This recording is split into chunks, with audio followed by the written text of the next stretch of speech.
वसीयत।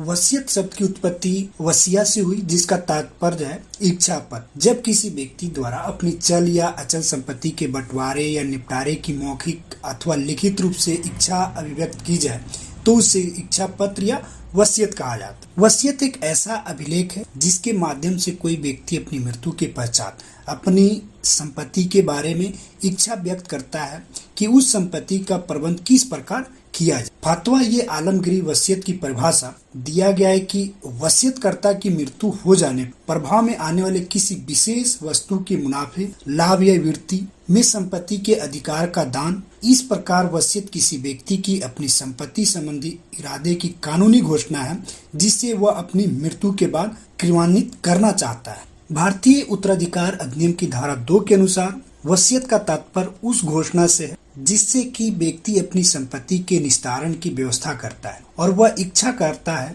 कि उसकी मृत्यु के पश्चात उसकी संपत्ति की व्यवस्था इस घोषणा में दिए गए प्रावधानों के अनुसार की जाए। इस्लाम से पहले लोगों की अपनी संपत्ति को किसी भी प्रकार से तथा कितनी ही सीमा तक निपटारा करने का अधिकार था, परंतु बाद में कुरान में संपत्ति के वितरण और दान के संबंध में जब निश्चित नियम बनाए गए तो लोगों को ऐसे नियमित अधिकारों पर नियंत्रण लग गया। वह चाहे तो अपनी पूरी संपत्ति का दान कर दे, परंतु इच्छा पत्र द्वारा 2/3 से अधिक हिस्से का दान नहीं कर सकते। वसीयत करने के उद्देश्य का वर्णन करते हुए अमीर अली ने विधि शास्त्र का संदर्भ दिया है और लिखा कि वसीयत मुसलमानों के दृष्टिकोण से दैवीय कार्य है क्योंकि यह कुरान से नियंत्रित। यह वसीयतकर्ता को उत्तराधिकारी के अधिकार से रहित कुछ संबंधियों को अपनी संपत्ति का उत्तराधिकारी बनने का, अजनबी व्यक्तियों द्वारा की गई सेवाओं का प्रत्युपकार करने तथा अंतिम समय में किए गए स्नेह का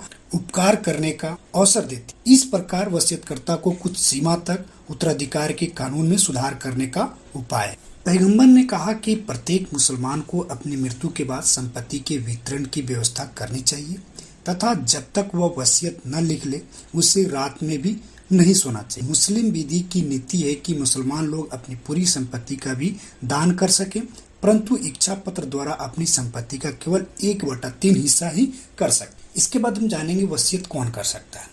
तो प्रत्येक मुसलमान जो वयस्क हो, दूसरा उसका मानसिक संतुलन सही हो, तीसरा वसीयत करने का अधिकार रखता हो, वसीयत कर सकता है। वसीयत के लिए वयस्कता की आयु 21 वर्ष, अन्य मामलों में 18 वर्ष है। किसी व्यक्ति को दंडित किए जाने के आधार पर ही वसीयत से वंचित नहीं किया जा सकता। इसमें एक बहुत ही इंपॉर्टेंट केस है अब्दुल मयन खां बनाम मुर्तजा खां।